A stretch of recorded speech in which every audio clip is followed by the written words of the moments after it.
Well, hello there, and welcome to the show. As every Tuesday morning goes, a lot has happened since the last time I spoke with Eric Peters from Eric Peters Autos. But Eric, here we are. And how are you today? Well, I'm good. I've decided that I'm no longer listening to the Trump who cried wolf. Uh-oh. This could be any number of things, but I'm going to have to ask for some clarification. What did he cry wolf on this Well, in time? exasperation, and it's not just Trump. I think I can use Trump here to make a general point about us constantly having to have our heads on a swivel, waking up every morning wondering what the latest awful news is. And it just, as an old newsman or a middle-aged newsman, I can remember when we had what were called slow news days and even slow news weeks. In other words, nothing of any great import would happen for days and days and sometimes weeks on end.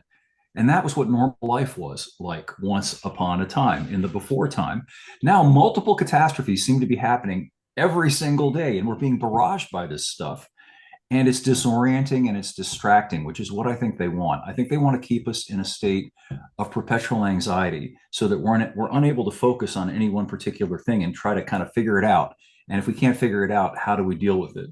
So, we've got Trump threatening annihilation of the Iranians one day, and then the next day, we're back on the table, we're negotiating, we're talking, we're going to have a deal real soon. And then, the very next day, the bombs are flying again. And this has happened, what, I think we're on the fourth time now. Yeah, it is kind of hard to tell how things are going. And I joked last week, and the chocolate ration has been increased to 40 grams or whatever. But I get a real Orwellian feel. We've always been at war with East Asia. We've always been at war with Eurasia. And I'm sorry, for some people whose sensibilities will be offended, but I don't trust our government's propaganda wing any more than I would trust the Iranian government's propaganda wing. That's entirely reasonable. My God, if we didn't learn anything from the 4 years of COVID, then we've learned absolutely nothing. The authorities, the sacred, sacrosanct authorities have so utterly discredited themselves that in the absence of overwhelming evidence that we ought to believe them, we shouldn't believe them. Our default positions should be that they're lying, and it's ongoing. Look at this business with the dirty turtle. They keep telling us that the dirty turtle is in rehab. What? He apparently can't somehow, he's capable of supposedly of signing things, which means it implies he's capable of reading things, which would mean he's capable of interacting, on a functional level. So why don't we see the dirty turtle? Why don't we have, he's done it before. Why don't we have video of him explaining to people, And yeah, did I had a little fall, but I'm okay. I'm getting better and I'll be back in Congress soon. did we not see something similar with Dianne Feinstein before she Yeah. passed away? Where, uh, you know, I don't know if this auto pen thing is just completely out of control, but the Biden presidency we learn now after the fact was largely run by auto pen, someone else signing as if they were Joe Biden, um, and even with Lindsey Graham's sister being appointed, there's just something so strange. It's like we have this political class, and we must draw from only that political class for any legitimate leadership.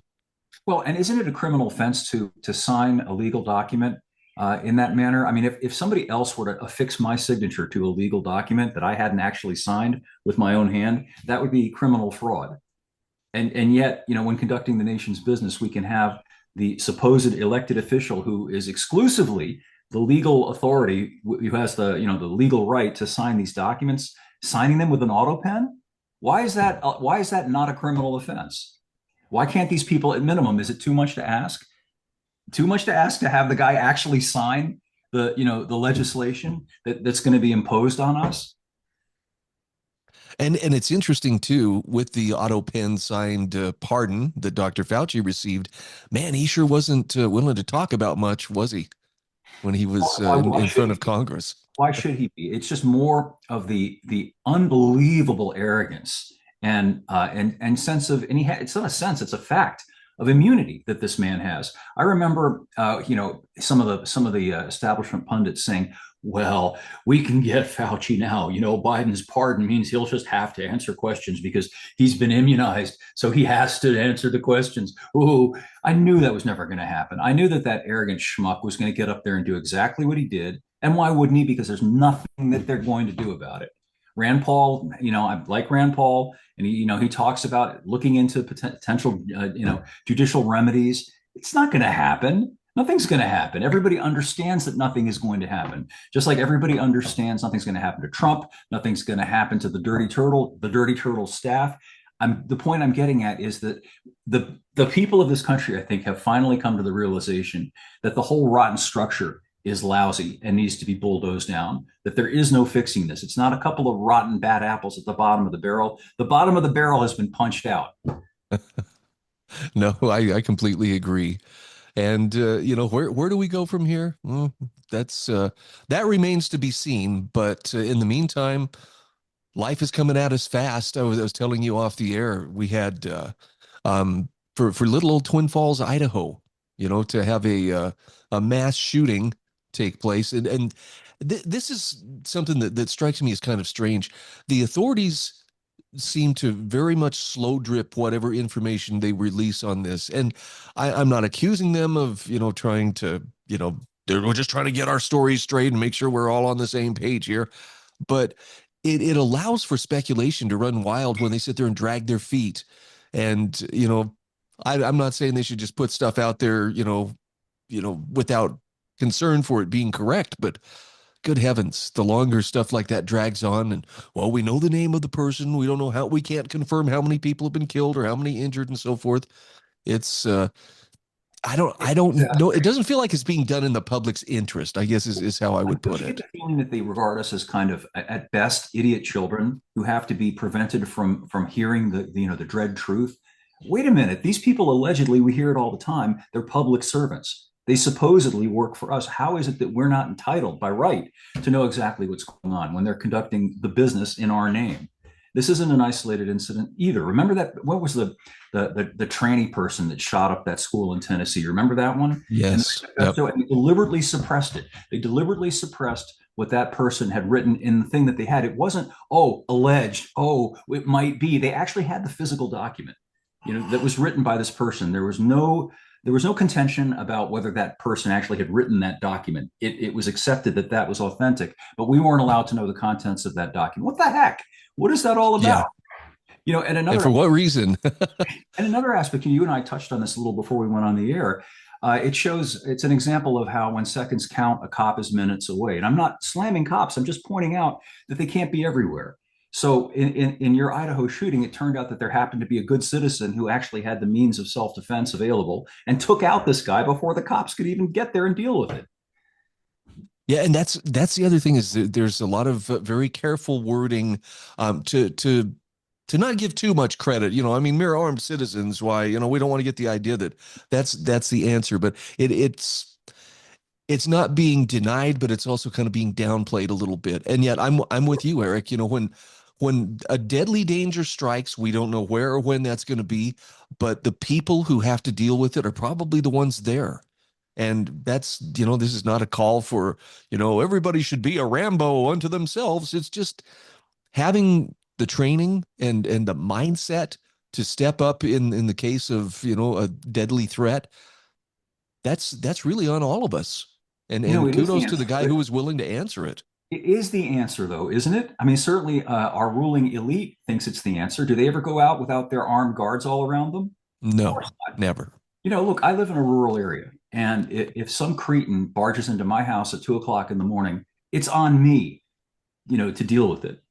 The crime historian will show up after a while, to take notes of whatever happened. But whether I live or die is going to be on me.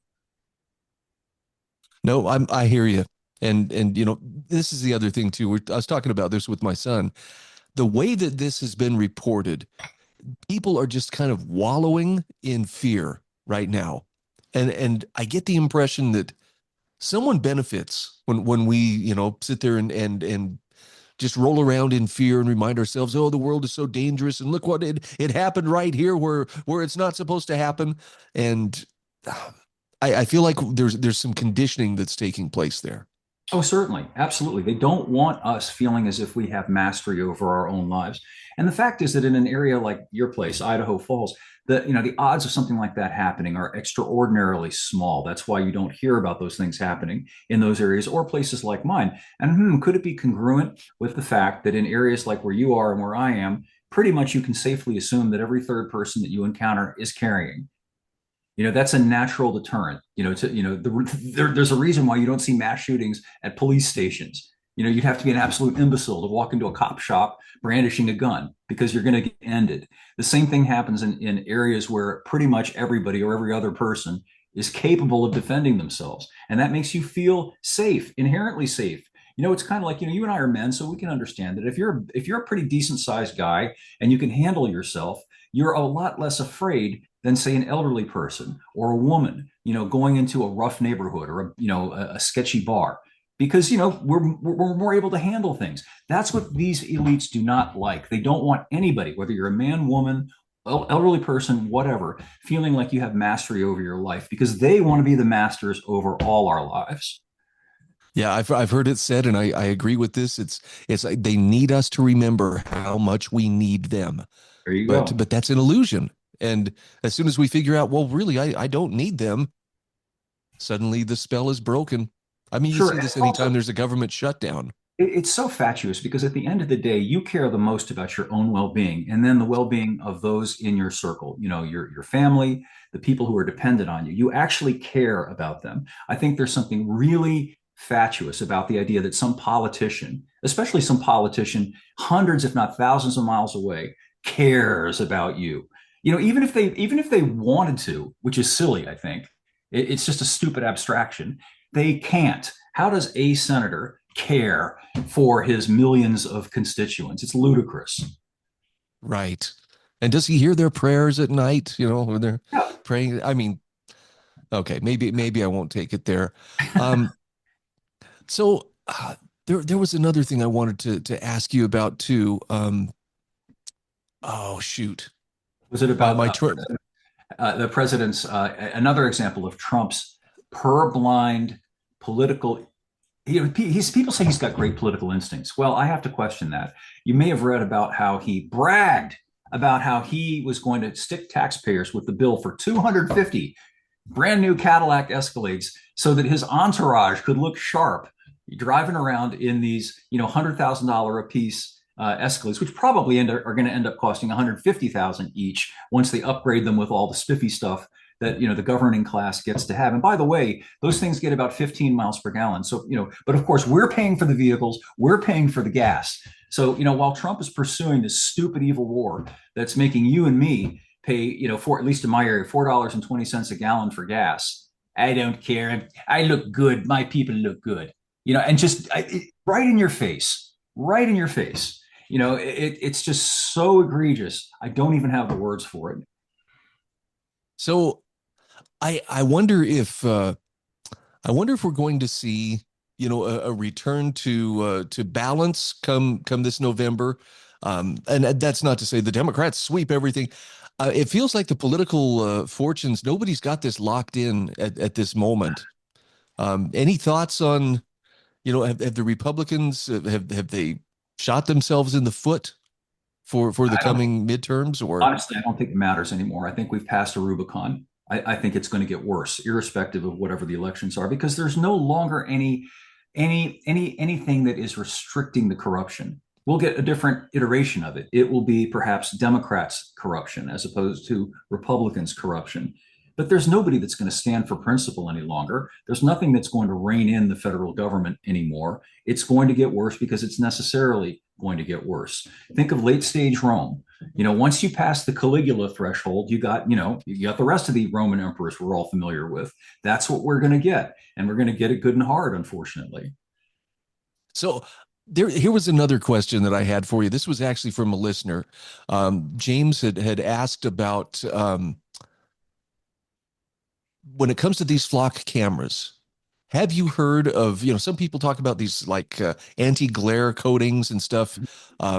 Does that kind of thing work? In other words, is there a spray-on kind of substance that you can use to basically defeat the flock camera as you're driving by? I don't advocate the destruction of private property, but I have heard that certain compounds have a tendency to result in the rendering opaque plastic materials, if they come into contact with those materials. Now, you could also just get a black garbage bag, and I'll say this because this doesn't entail actually destroying any property, and put the black plastic bag over the camera and get the message across. I've even thought about, I don't know how this would actually work, but taking a picture of, I don't know, a pig's rear end and putting it directly in the line of the sight of the camera and leave it at that. This has got to stop. I've just posted an article on my site about this idea that private corporations can use the government to take money out of your pocket and mine, to then turn around and buy a contract from Flock, which is a private corporation, or Axon, that's the other one, and put these stinking cameras up, which are then used to, not just monitor us, but to mulct us, to monetize us, to sell information about us to third parties, to be used against us by the state. It's absolutely outrageous, and it's got to stop. If I had it in my power, if I were a rich man, I would find out where Garrett, whatever his name is, Garrett Langley, I think is the dude's name, who's in charge of Flock. And how about let's mount some cameras all around the perimeter of his property, and maybe get somebody to follow him and his kids wherever they go with cameras, and then just upload the images and the video stream to whoever wants to have access to it. I don't think the dude would like that very much. Well, I don't like it either. I'm sure you don't like it. I think most people don't like it. It's got to stop. Yeah, we've allowed the panopticon to be put in place all around us, and hardly anybody noticed. Now we're starting to notice, and we're told, "Oh, now simmer down. That's not a bad thing. Why this is helping the police." But I was curious too. I've seen the claims for sprays or shields or things you can put over your license plate, but the idea being the camera can't really see it, but you could still see the plate unobscured to the naked eye, so it wouldn't That's part of it. I just think raise we have to flags. fight. I think we're it's incumbent upon us to fight back. One of the points that I made in my article is we were taught, I think we're still taught, to regard the Boston Tea Party during the American Revolutionary era as a great thing. American colonists finally had enough of the boot of the British government being put on their neck, and all these things are supposedly, oh, that was heroic, that was good. Well, why is it not heroic also to resist this form of tyranny, which in my opinion is far worse? At least in the colonial area, you were dealing with the government of Great Britain, right? We're dealing with private companies that are leveraging the government against us. And I make the point in my article, I think it's valid, that there was a precedent for this when the government, when the insurance mafia, the car insurance mafia, leveraged the government to essentially coerce us into doing business with the insurance mafia, which is a for-profit business. The reason that we pay through the nose for car insurance is because they can force us to by threatening us with repercussions from the government. That was a horrific standard or precedent that was set. And now we're reaping the bitter fruit of that with these flock cameras. Here, here. And it's interesting to see the even local authorities, they do not like the criticism that comes with partnering with Flock. And, well, wait, who asked for these cameras and why are there so many of them? And well, safety. It's all about safety, and that's all they can chant is this helps our police do their job. And even the language had shifted. Someone pointed this out last week at a city council meeting. The police chief testified, well, these cameras make it possible for me to police a population this size. Oh, is that what we're doing now? This is not about being a peace officer. It's not about, you know, public safety so much as we're policing this many citizens in this area. Yeah, and it just does it not occur to these people that even in the hypothetically best case scenario where it's only being used for good purposes, do they not grasp that it could be used for really awful purposes? And that is the danger. How are they going to prevent that from happening? And the answer is the only way to prevent it is to not allow it in the first place, period. And making their jobs easier is not the proper question. Their job should be hard, frankly, in my opinion. It should be hard to pursue a citizen. There should be a necessity of having to establish that you did something, or at least that there's sound reason to believe that you did something. It's lazy to assume everybody is a criminal, and basically just to kind of put everybody into one basket of deplorables. We're all awful, so we're just going to watch all of you and track all of you all the time. Makes my job easier. I can just sit there and eat donuts and drink coffee. I don't actually have to go out, and look for things that are suspicious. No, I think that's well said. And, again, we want to live in crime-free communities, but not at the expense of everybody being shackled preemptively, as if they were going to be a potential criminal. Sure, I don't get it. Like pretty much everybody in any other context would deeply resent being watched all the time. The only people who are, who should be watched all the time are people in prison, violent criminals particularly, because they've given very good reason to merit being watched all the time. I haven't done anything to merit being watched all the time. Neither of you, neither have most people. So get out of my face. Stop watching me all the time. Go do something else. Go get a criminal. Leave me alone. How dare you? How dare you refuse the blessings of the political class Yeah, that and they're so eager and to bestow on you? to reiterate, I think if this were turned around, goose gander, right? I think it's a very easy way to understand this. These cops, the head of flock, if cameras were put in their houses, and their bathrooms, let's say, and everywhere they went, they had cameras on them, watching them, and the contents of the cameras were being uploaded somewhere, they would not like that. And if we said, "Oh, but it's for your safety. You might fall down in the bathroom, and nobody would know you're there. You might die. We have to have a camera in your bathroom." It's get out of my face. Well, we should say get out of our face too. Here, here. Eric, I'm with you on this. I'd like to subscribe to your newsletter.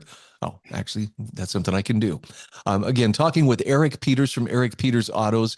I will encourage you go to his website. I've got links in the show notes. And Eric, I'm sure we'll have more to talk about this time next week. No doubt. Thank you as always for having me.